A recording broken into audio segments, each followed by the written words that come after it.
श्रृंगवेरपुर पहुँचे जाए। श्रृंगवेरपुर में कोल भील रहते हैं। कोल भील कौन है?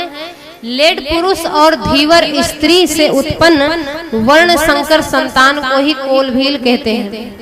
ये पर्वत की गुफाओं में रहते हैं, पर्वतीय वन क्षेत्रों में घूम घूम करके शिकार करते हैं, जंगली पशुओं को मारते हैं और वही इनका आहार है।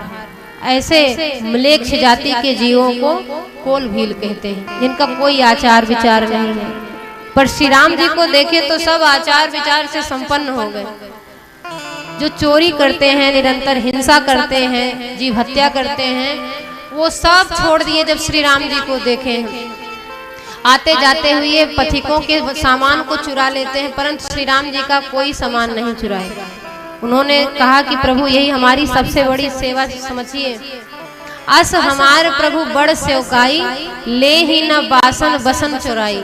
अभी तक हम आपका वस्त्र चुराए नहीं, यही हमारी सबसे बड़ी सेवा समझिएगा। श्री राम जी के दरस का प्रताप ऐसा है कि जिन्हीं निरख हिमक सांपिन बीछी, तजहि विषम विष तामस तीछी। जिनमें जो अवगुण हैं सारे अवगुणों का लोग त्याग कर देते हैं। ऐसा है प्रभु के दरस का प्रताप। श्रृंगवेरपुर में पहुँचे, निषाद राज को समाचार मिला। निषाद राज जी सारे कोल भील के राजा हैं। निषाद राज जी आए, प्रभु के चरणों में प्रणाम किए। श्री राम जी उठा करके हृदय से लगा लिए। निषाद राज जी इतने प्रसन्न हो गए। चक्रवर्ती सम्राट के राजकुमार क्षत्रिय कुल में जन्म हुआ है और मैं ऐसी जाति कुल में उत्पन्न हुआ हूँ कि यदि मेरी छाया ब्राह्मणों के ऊपर पड़ जाए तो ब्राह्मण लोग शुद्धिकरण करने लगते हैं, मंत्र पढ़ने लगते हैं। ओम अपवित्रा पवित्रो वा सर्वावस्थांगतो अपि वा या स्मरेत पुंडरीकाक्षं सा वाभ्यंतरा शुचि। हम पवित्र हो जाएं। निषाद की छाया पड़ गई, ऐसे कोल भील की छाया पड़ गई। ऐसा सोच करके ब्राह्मण लोग अपने आप को पवित्र करने लगते हैं। ऐसे श्रेष्ठ कुल में जन्मे हुए श्री रामभद्र जी ने मुझे हृदय से लगा लिया। आप विचार करिए कि श्री राम जी का कौन सा कुल है, निषाद राज का कौन सा कुल है। पर प्रभु तो केवल प्रेम को देखते हैं, वो जाति वर्ण को नहीं देखते, स्वरूप को नहीं देखते हैं। भगवान तो केवल प्रेम देखते हैं। हृदय से लगा लिए। निषाद राज जी ने कहा कि हे गोसाई, आज आपने एक पतित को पावन कर दिया।